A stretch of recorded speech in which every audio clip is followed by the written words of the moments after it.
ने ईरान के प्रस्ताव को पूरी तरह से खारिज कर दिया है। ट्रंप ने ईरान को चेतावनी दी है कि ईरान अब यहां पर हंस नहीं पाएगा। ट्रंप के बयान के बाद ईरान और अमेरिका में भीषण जंग की आशंका भी बढ़ चुकी है और इस बीच ईरान ने कहा है कि होर्मुज पर तेहरान का फुल कंट्रोल रहेगा। यूरेनियम पर बात सबसे आखिर में होगी और इस बीच नेतन्याहू के बयान ने युद्ध को और ज्यादा भड़का दिया है।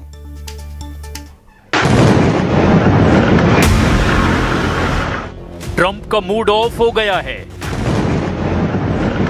ईरान की हंसी छीन लेंगे ये ट्रंप। 47 साल का हिसाब चुकता करेंगे अब ट्रंप।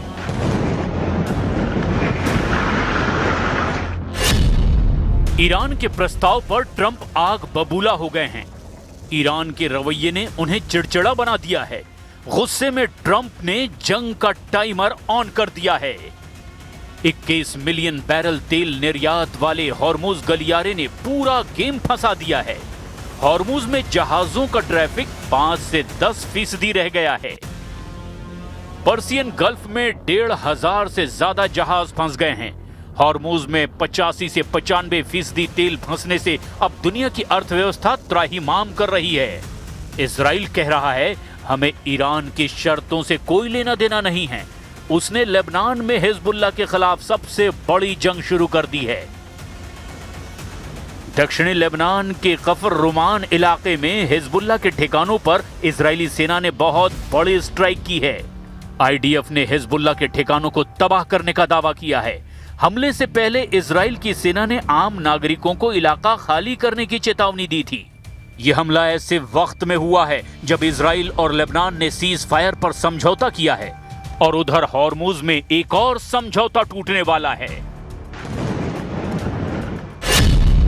ट्रंप का ऐलान, अब नहीं हंसेगा ईरान।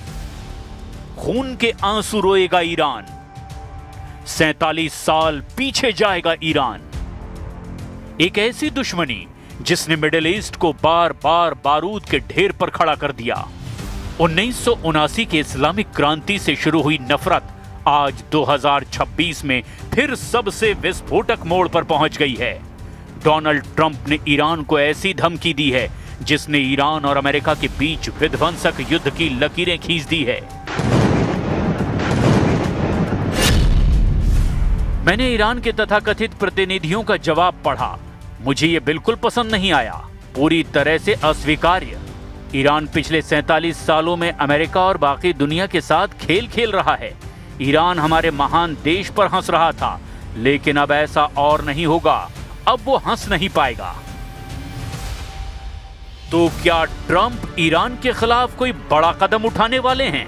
क्या अमेरिका फिर मिडिल ईस्ट में सैन्य दबाव बढ़ाने जा रहा है? और आखिर ईरान ने इस धमकी का जवाब कैसे दिया? ईरान ने हॉर्मुज पर फुल कंट्रोल का प्रस्ताव दिया। ट्रंप ने प्रस्ताव को खारिज कर दिया। ईरान ने युद्ध में नुकसान का मुआवजा मांगा। ट्रंप ने खारिज कर दिया। ईरान की बंधक बनाई संपत्ति को अनफ्रीज करने की मांग की। ट्रंप ने खारिज कर दिया। हॉर्मुज से नाकेबंदी हटाने की मांग की। ट्रंप ने खारिज कर दिया।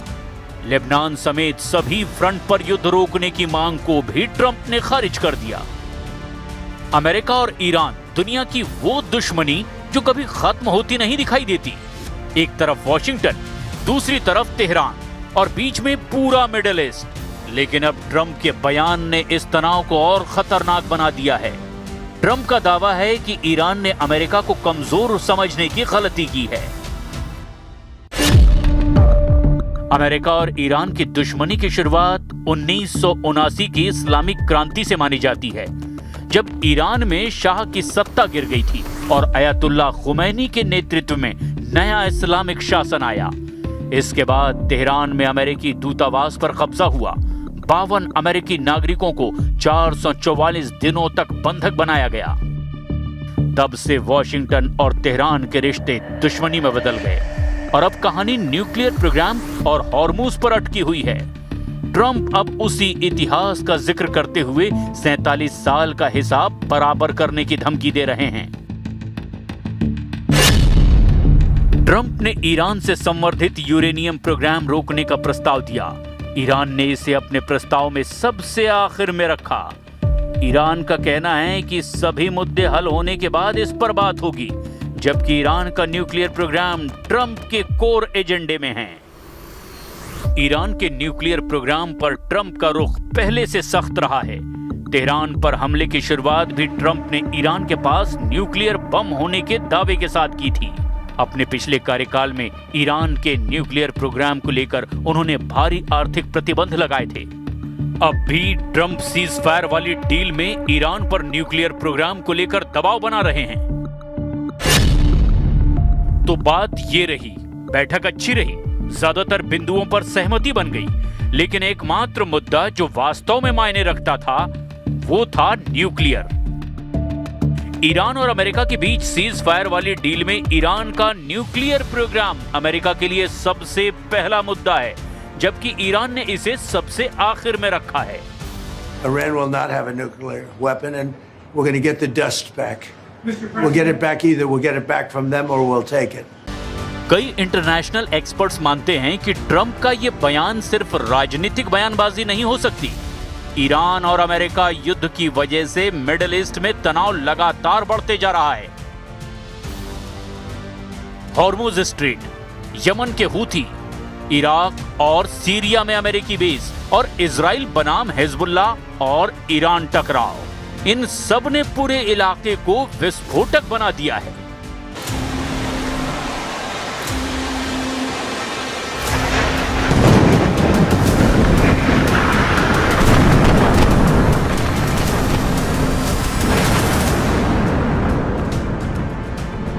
ऐसे में अगर अमेरिका और ईरान आमने सामने आए तो इसका असर सिर्फ दो देशों तक सीमित नहीं रहेगा।